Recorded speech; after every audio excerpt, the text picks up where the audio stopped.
AVP 24 news पर अब वक्त हो गया है दिन भर की 10 बड़ी खबरों का। प्रधानमंत्री पश्चिम बंगाल और असम में चुनाव के मद्देनजर इन राज्यों में दौरे पर जाएंगे और कई अहम योजनाओं की सौगात इन राज्यों को देंगे। प्रधानमंत्री कार्यालय के अनुसार प्रधानमंत्री असम के धेमाजी क्षेत्र के शिलापत्थर में एक समारोह के दौरान तेल व गैस क्षेत्र की एवं परियोजनाओं भारत को समर्पित करेंगे। पश्चिम बंगाल के हुगली में विभिन्न रेल परियोजनाओं का उद्घाटन प्रधानमंत्री द्वारा किया जाएगा। असम में प्रधानमंत्री बोंगाईगांव स्थित इंडियन ऑयल इंडमैक्स इकाई डिब्रूगढ़ के मधुबन स्थित ऑयल इंडिया लिमिटेड के सहायक टैंक फार्म तिनसुकिया के बड़ा गांव के गैस कंप्रेसर स्टेशन का उद्घाटन करेंगे और धेमाजी इंजीनियरिंग कॉलेज का उद्घाटन करने के साथ साथ प्रधानमंत्री सुआलकुची इंजीनियरिंग कॉलेज की नींव भी रखेंगे। प्रधानमंत्री कार्यालय के अनुसार इन परियोजनाओं से ऊर्जा सुरक्षा और समृद्धि के क्षेत्र में नए युग की शुरुआत होगी और स्थानीय युवाओं के लिए रोजगार की राह खुलेगी।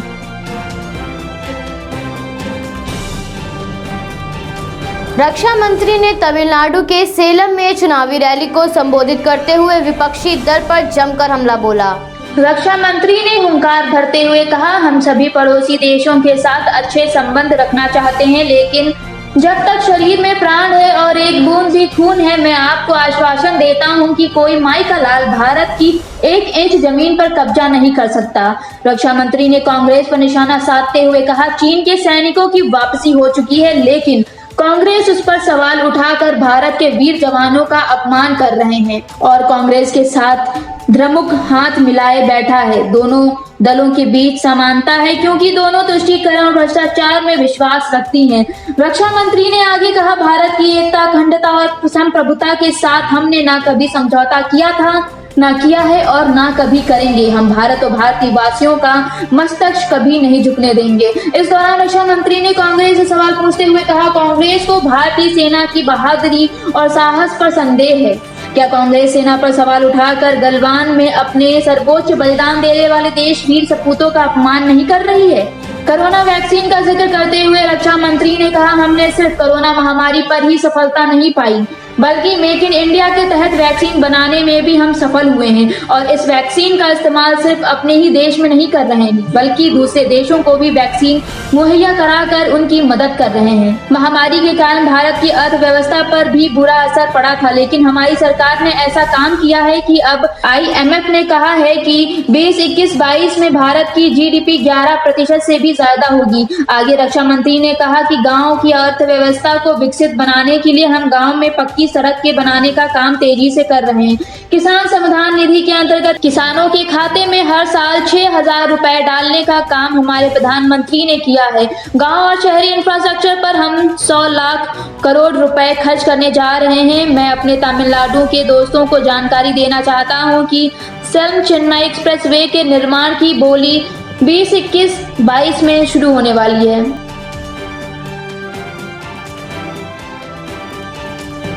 उत्तर प्रदेश विधानसभा में वित्त मंत्री सुरेश खन्ना ने विधानसभा में योगी सरकार के कार्यकाल का अंतिम बजट पेश किया। वित्त मंत्री ने घर से निकलने से पहले पूजा पाठ की। वहीं वित्त मंत्री सुरेश खन्ना ने कहा, कोरोना की चुनौतियों को देखते हैं तो प्रधानमंत्री मोदी की कुशल नेतृत्व का सराहना होना स्वाभाविक है। वहीं वित्त मंत्री सुरेश खन्ना ने पहली बार पेपरलेस बजट पेश करते हुए कहा, लॉकडाउन में 20 लाख श्रमिकों को आर्थिक मदद दी गई। महामारी से निपटने के लिए 11 टीमों का गठन किया गया। 10,35,000 नए राशन कार्ड बनाए गए। महामारी के दौरान में कोटा से छात्रों को सुरक्षित निकाला गया। आगे उन्होंने कहा, किसानों की आय दोगुनी करने का लक्ष्य है। सड़क हादसे में मरने वाले किसानों को 5 लाख की आर्थिक मदद दी गई। वहीं मुख्यमंत्री अभ्युदय योजना भी शुरू की गई है। आगे उन्होंने कहा, महिला सुरक्षा के लिए लगातार अभियान चलाए जा रहे हैं।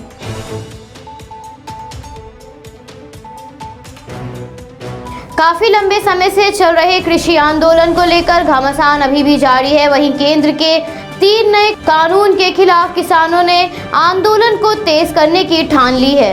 प्रदर्शन को लंबे समय तक चलाने के लिए जल्द ही नई रणनीति तैयार करेंगे। संयुक्त किसान मोर्चा ने कहा 23 फरवरी को पगड़ी संभाल दिवस और 24 फरवरी को दमन विरोधी दिवस मनाया जाएगा। इस दौरान इस बात पर जोर दिया जाएगा कि किसानों का सम्मान किया जाए, उनके खिलाफ कोई दमनकारी कार्यवाही नहीं की जाए। आगे उन्होंने कहा 26 फरवरी को युवा किसान दिवस और 27 फरवरी को मजदूर किसान एकता दिवस मनाया जाएगा। किसान नेता दर्शन पाल ने कहा 23 फरवरी को पगड़ी संभाल दिवस मनाया जाएगा तो चाचा अजीत सिंह और सहजनंद सरस्वती की याद में मनाया जाएगा। इस दिन किसान अपनी क्षेत्र की पगड़ी पहनेंगे। वहीं आपको बता दें, स्वराज इंडिया के नेता योगेंद्र यादव ने कहा सरकार प्रदर्शनकारियों की गिरफ्तारी, उन्हें हिरासत में लेने और उनके खिलाफ मामले दर्ज कर दमनकारी उपाय अपना रही है। वहीं सिंधु बॉर्डर पर नाकेबंदी कर दी है जो कि अंतर्राष्ट्रीय सीमा की तरह दिख रही है।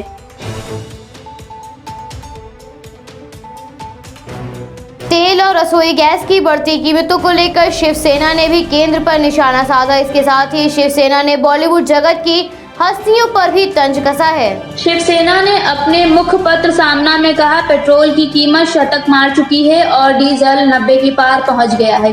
अंतर्राष्ट्रीय बाजार में कच्चे तेल की कीमत लगातार गिर रही है, लेकिन इसका लाभ देश की जनता को नहीं मिल रहा है। आगे शिवसेना ने केंद्र को घेरते हुए कहा इस मुद्दे पर जो भी बोलेगा उसे देशद्रोही कहा जाएगा। आगे शिवसेना ने बॉलीवुड जगत की हस्तियों को कटाक्ष करते हुए कहा 2014 से पहले अक्षय कुमार और अमिताभ बच्चन जैसी हस्तियों ने बढ़ती कीमतों पर अपने विचार प्रकट किए थे, लेकिन अब पेट्रोल 100 के पार होने के बाद भी ये हस्तियां खामोश बैठे हैं। मोदी सरकार ने Indian oil, Bharat petroleum, Hindustan petroleum जैसे सार्वजनिक उपक्रमों को बेचने की योजना बनाई है और अब तेल की कीमतों में वृद्धि का दोष पहले की सरकारों के मत्थे मढ़ा जा रहा है। 2014 में अंतर्राष्ट्रीय बाजार में कच्चे तेल की कीमत $108 प्रति बैरल थी और पेट्रोल की कीमत 71 और डीजल की 58 रुपए प्रति लीटर मिल रहा था, लेकिन आज अंतर्राष्ट्रीय बाजार में कच्चे तेल का भाव $62 प्रति बैरल है, मगर पेट्रोल शतक मार चुका है और डीजल 90 प्रति लीटर के पार है। और अभी भी बॉलीवुड की हस्तियां चुप हैं। सरकारों में विचार प्रकट करने और टिप्पणी की स्वतंत्रता अब खत्म हो गई है। जहां किसान आंदोलन का समर्थन करने की लोगों को आजादी नहीं है, वहां पर पेट्रोल और डीजल की बढ़ती कीमतों के खिलाफ सेलिब्रिटी अपनी आवाज उठाएंगे, इसकी उम्मीद करना भी गलत है।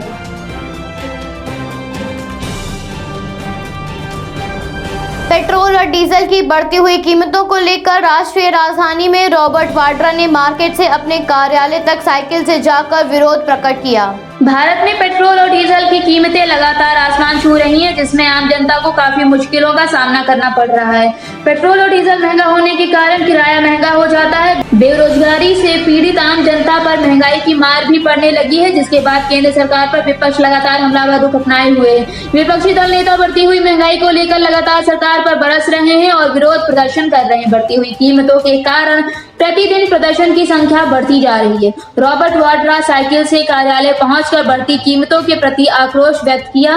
रॉबर्ट वाड्रा ने प्रधानमंत्री पर तंज कसते हुए कहा आपको अपनी एसी कार से बाहर आना चाहिए और देखना चाहिए कि आम जनता कैसे परेशान हो रही है। शायद यह देखने के बाद प्रधानमंत्री तेल की कीमतों को कम करें। मध्य प्रदेश में कांग्रेस नेता पीसी शर्मा, कुणाल चौधरी और जीतू पटवारी ने साइकिल की सवारी की और विधानसभा तक साइकिल पर सवार होकर गए। पिछले 2-3 दिनों से पेट्रोल और डीजल की कीमतों में कोई बदलाव नहीं आया है। इनकी बढ़ती कीमतों के साथ साथ रसोई गैस सिलेंडर भी महंगे होते जा रहे हैं, जिसका विरोध करते हुए चेन्नई के वल्लुवर कोट्टम में डीएमके सांसद दयानिधि सारन ने रसोई गैस सिलेंडर को फूलों की माला पहनाई।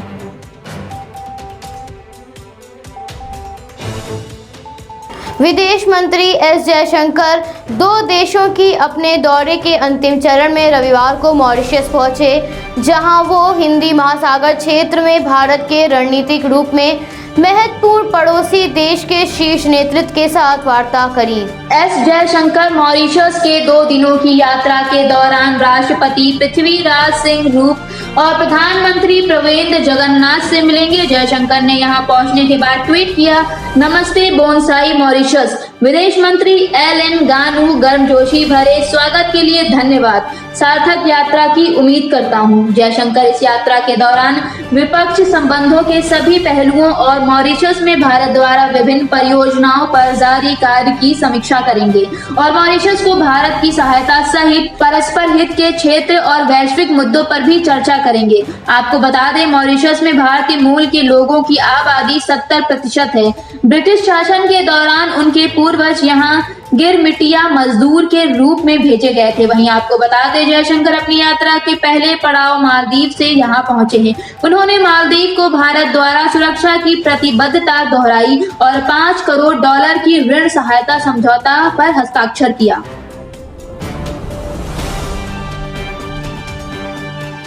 केंद्र ने पिछले साल जनवरी तक नमामि गंगे अभियान के तहत 28,791 करोड़ रुपए की 310 परियोजनाओं को मंजूरी दी थी। इनमें से 116 परियोजनाएं अब तक पूरी हो चुकी हैं और अन्य परियोजनाएं कार्यान्वित और नवीनता के स्तर पर हैं। जल संसाधन पर संसद की स्थायी समिति की सिफारिशों के जवाब में केंद्र सरकार ने यह जानकारी दी। समिति की रिपोर्ट इस साल 9 फरवरी को लोकसभा में पेश की गई है। आपको बता दें, सरकार ने संसदीय समिति को बताया है कि 27 जनवरी 2020 तक सरकार ने नमामि गंगे अभियान के तहत 310 परियोजनाओं को मंजूरी दी थी। इनमें सीवरेज के लिए बुनियादी ढांचे का निर्माण, घाट और शवदाह बनाना, रिवर फ्रंट का विकास, नदी की सफाई, संस्थागत विकास, जैव विविधता संरक्षण और ग्रामीण स्वच्छता शामिल है। इन परियोजनाओं पर अब तक 8,996 करोड़ रुपए खर्च किए जा चुके हैं। वहीं सरकार ने यह भी कहा कि सीवरेज परियोजनाओं में 15 साल के लिए संचालन और रखरखाव का खर्च शामिल है।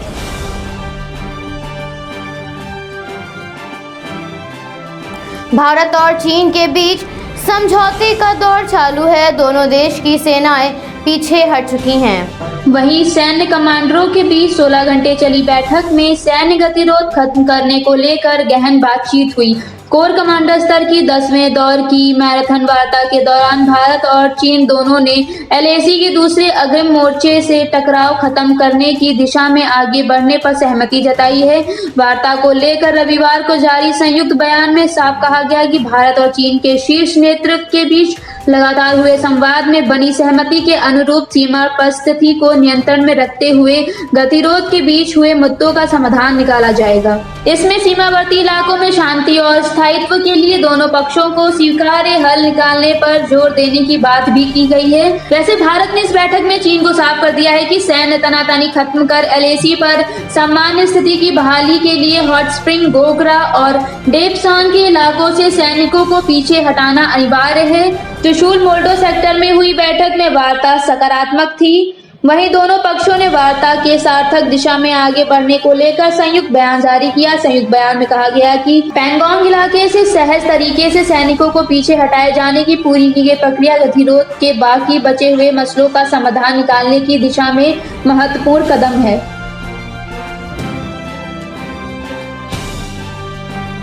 भारत में कोरोना के मामलों में आज फिर वृद्धि दर्ज की गई है। केंद्रीय स्वास्थ्य मंत्रालय से प्राप्त जानकारी के अनुसार पिछले 24 घंटों में कोरोना के 14,199 मामले सामने आए हैं। इस महामारी के कारण 83 लोगों ने अपनी जान गंवाई है। वहीं 9,695 लोगों ने इस महामारी को मात दी है, जिससे इस महामारी से स्वस्थ होने वाले लोगों की संख्या 1,06,99,000 को पार कर गई है। इस महामारी से संक्रमित होने वालों की संख्या लगभग 1,10,05,000 के पहुंच गई है। इस महामारी के कारण लगभग 1,96,000 लोगों की जान चली गई है। इस समय भारत में एक्टिव केसेस की संख्या 1,15,055 है। अब तक 1,11,16,854 लोगों को कोविड-19 का टीका लगाया जा चुका है। भारत में 16 जनवरी को टीकाकरण अभियान की शुरुआत हुई थी। अब जल्द ही दूसरे चरण का टीकाकरण प्रारंभ होने वाला है, जिसमें 60 वर्ष और उससे अधिक उम्र के लगभग 27 करोड़ लाभार्थियों को कोविड-19 का टीका लगाया जाएगा।